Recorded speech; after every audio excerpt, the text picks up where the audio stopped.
पहले बच्चे को मारो।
इसी ने मेरे भाई को मारा था।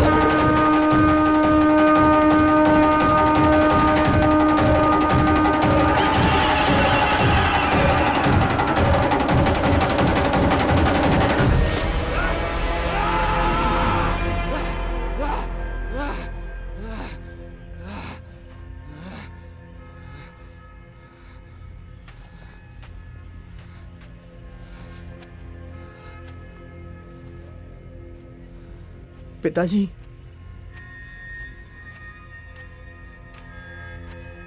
मेरा परिवार अनाथ नहीं होना चाहिए, इसीलिए तुम लोगों को जिंदा छोड़ रहा हूं। अगर तुमने मेरे बेटे के खिलाफ कदम उठाया तो तुम्हें जिंदा नहीं छोड़ूंगा।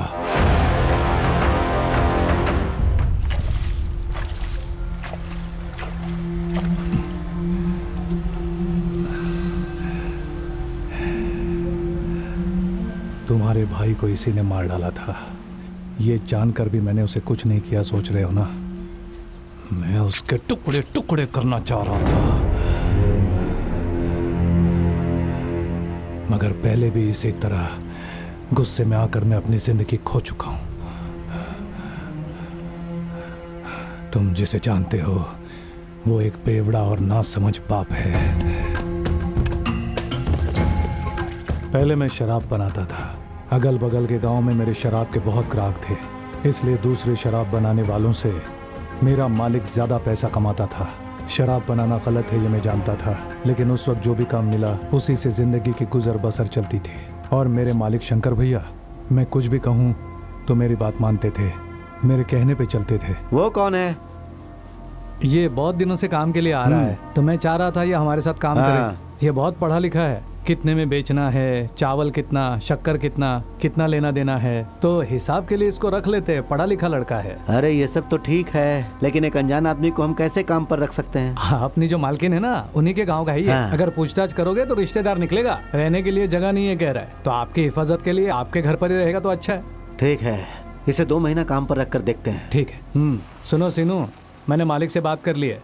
उन्होंने कहा तुम्हें काम पर रख लो, लेकिन एक बात अच्छे से ध्यान में रखना, यहाँ पर काम पर रखने के बाद तुम बहुत ज्यादा पढ़े लिखे हो या घमंड मत करना, समझे ना? काम दिलवा कर मेरी बीवी बच्चों का पेट भर खाने का इंतजाम किया है, ये एहसान मैं नहीं भूलूंगा। घमंड आने की कोई बात ही नहीं है नरप्पा। अरे खाने के लिए घर आ जाऊंगा। ठीक है। हे, तुम ये सब काम क्यों करते हो? तो क्या हुआ मालिक, आपके लिए मैं कुछ भी कर सकता हूँ। 2 दिनों में कलेक्टर साहब के पास जाकर बात करके आता हूँ। उससे कह देना वो सब उसे ही मिलेगा। ठीक है? ठीक है मालिक। नमस्ते मालिक। हे, अरे कपड़ा तो पहन ले। ठीक है मालिक। सीनू, क्या है ये? इस घर में लड़कियां रहती हैं, नंगे बदन मत घुमा करो। कपड़े हो तो मैं जरूर पहन लेता मालकिन। अब मालिक का कोई पुराना कपड़ा हो तो मुझे दे दो ना मालकिन। अरे लेकिन वो लोग तो पैंट और शर्ट पहनते हैं। मैं भी पैंट शर्ट पहन लूंगा मालकिन। अच्छे से साफ कर उधर। नमस्ते मालिक। साफ करवा रहा था मालिक, बहुत अच्छे से साफ करता है। जा देख करा कलेक्टर शहर में है कि नहीं? ठीक है। तुम्हें और सावधान रहना चाहिए। भूपति स्वामी के खिलाफ आवाज उठाओगे तो वो तुम्हें छोड़ देंगे क्या? देखा ना कैसे पिटाई कर दी तुम्हारी। 4-5 बड़े लोगों की सुविधा के लिए हम जैसे छोटे लोगों की बलि। ये है मेरा भाई मुनप्पा, ये जमींदारों के खिलाफ लड़ते रहता है। लड़ाई होती है जमीन के लिए, उन्हें मिलने वाले पैसों के लिए और खाने के लिए। भैया इनके बारे में सोचते हैं, लेकिन ये भैया का साथ नहीं अपने देते। लिए नहीं कर रहा हूँ। हाँ, तुम कहते तो हो हमारी भलाई के लिए सब कर रहे हो, पर मेरी बेटी को देखने के लिए जो लड़के वाले यहाँ आ रहे थे वो आधे रास्ते से वापस चले गए तुम्हारा नाम सुनकर। जाए तो जाए, जाने दो। हमारे जैसा दम है क्या उन लोगों में? मैं मेरे भांजे से उसकी शादी करवा दूंगा। ऐसी फालतू बात करने के लिए तुमको और मारना चाहिए। उसके साथ शादी करवा के दीदी के जैसे इसको भी तकलीफ देना चाहते हो? क्यों नरप्पा, तू कुछ ज्यादा ही नहीं बोल रहा? अपने बड़े भाई से जरा इज्जत से बात किया कर। हाँ, ये सच है कि ये बड़ा भाई है, लेकिन इसकी घर के प्रति कोई जिम्मेदारी है ही नहीं। ये महिलाएं हमारे भरोसे हैं। जब कुछ लोगों ने जमीन हड़पने की कोशिश की, तब मेरे भाई ने वकील वरदराजन के साथ मिलकर उनके खिलाफ लड़ाई शुरू की। ये बात बड़े लोगों को पसंद नहीं आई। इस जिले में लगभग 2400 एकड़ सरकारी जमीन है। आप लोगों ने उस पर कब्जा किया है, ऐसा इनका कहना है। ये क्या कलेक्टर साहब, ये लोग कुछ कहें तो आप हमें बुला के इन लोगों के सामने हमारा अपमान कर रहे हैं। ऐसा कहने वाले भला आप कौन होते हैं? कलेक्टर साहब की बात मान लीजिए। वकील साहब, हम लोग जमीन को इकट्ठा करने के लिए पैदा हुए हैं, तो हमें इन भिखारियों की जमीन की क्या जरूरत है? तुम लोग कैसे इकट्ठे किए हो? हाँ, तेरी तो चुप कर दो। रुक जाओ, तेवर नहीं। पीछे जाओ। सब लोग शांति से बैठो। चलो बैठो। आप समझदार लोग हैं, ये सब क्या है? दरअसल इन्हें अपनी जमीनें चाहिए, ये समझौता नहीं करना चाहते। अगर आप इनकी जमीनें इन्हें लौटा देंगे तो झगड़ा अपने आप खत्म हो जाएगा। अगर मामला कोर्ट में गया और सरकार बीच में आ गई तो कुछ भी नहीं मिलने वाला है। सुनो, सरकार हम ही चला रहे हैं, ये जानते हो ना? और उसी सरकार में से अगर कोई न्याय वाला आ जाए तो क्या होगा? सर, ये जमीन हमने मेहनत की कमाई से ली है। तुम लोगों ने कौन सी मेहनत की है? शादी बीमारी के लिए उधार लिया तो उसके साथ ब्याज लगाकर जमीन हड़प ली, तो उसके बाद फिर ये अनाज कैसे खरीद लिया? चाहे कैसे भी खरीद लिया सर। जमीन ठीक करके हमने बंजर जमीन पर फसल उगाया सर। जमीन ठीक करने वाले आप कौन है? इनकी मर्जी से ही आपने किया। काफी फायदा उठा चुके हैं आप, बस बहुत हो गया। अब ये लोग अपनी जमीनें मांग रहे हैं तो इन्हें दे दो, यही ठीक है। उस जमीन के लिए हम जान भी दे सकते हैं, चाहे कुछ भी हो जाए। अरे जमीन आपकी नहीं है और आप जान देने की बात कर रहे हैं? समझदारी नहीं है ये। सर, हमें कोर्ट में जाना ही पड़ेगा। अगर उस वकील को हमने ऐसे ही छोड़ दिया ना, तो वो हम लोगों की सारी जमीनें छीन लेगा हमसे। है नरप्पा? जी मालिक। उस गुरु भाई ने त्योहार के लिए हमसे सामान लिया था, अभी तक पैसे नहीं दिए। जाओ उससे पैसे लेकर आ। ठीक है, चल मेरे साथ। उस वक्त शंकर भैया ने मुझे वहाँ क्यों भेजा मुझे समझ में नहीं आया। उस लॉयर को छोड़ो भाई, वो किसी की कोई भी समस्या हो बुलाने पर चला जाता है। गांव वालों ने उसे बुलाया था तो वो वहां गया था, लेकिन पहले हमें यहाँ किसने लाया है वो जानना है। और कौन मालिक? ये सब तो नरप्पा के भाई ने ही किया है। कोई भी हो, अरे भाई सबका समय आता है, मैं बाद में बताता हूँ, बस तुम तैयार रहना। पिक्चर बहुत अच्छी है। बाजू वाली ज्योति दीदी ने कहा। मामा को बोलते हैं जल्दी से टिकट लेकर आए। अरे तुझे भी टिकट चाहिए क्या? तो मैं तुम्हारी गोद में बैठूंगी क्या? हाँ ठीक है ठीक है, यहीं रुको, मैं अभी आया। क्यों भाई सेनू, काम पर लगते ही 2 महीनों में चमक रहे हो। मालिक अब कहीं भी जाए तुम्हें लेकर ही जाते हैं, और तुम्हें गुमास्ता भी बना दिया। बहुत अच्छा है। क्या देख रहे बे, ऐसे क्यों घूर रहा है? हाँ 100 रुपया दे। मेरे पास कहाँ है? तुमसे किसने मांगे हैं? मेरे नाम पर लिख देना। तुम बहुत पैसा ले चुके हो, और किस हिसाब में लिखूं? हे, तेरा हिसाब किताब तेरे नीचे काम करने वालों से कहना, वहाँ कनिका इंतजार कर रही है। पैसा दे। कहा ना मैं नहीं दे सकता, तुम बार बार पैसे मांग रहे हो। लड़कियों के साथ इस तरह की पोज देने वालों को मैंने बहुत बार देखा है।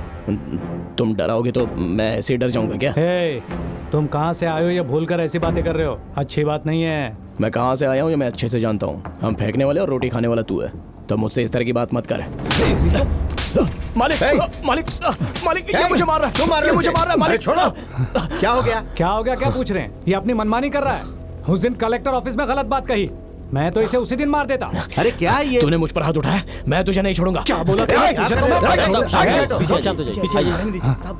मुझे 100 रुपए के लिए मना कर रहा है। अरे तू गुस्सा क्यों कर रहा है? नरप्पा, तुझे पैसे चाहिए थे तो मुझसे मांग लेता, इससे क्यों मांगा?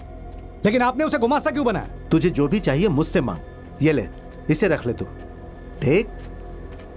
मैं पैसा मांगू, आप दो ना दो, आपकी मर्जी।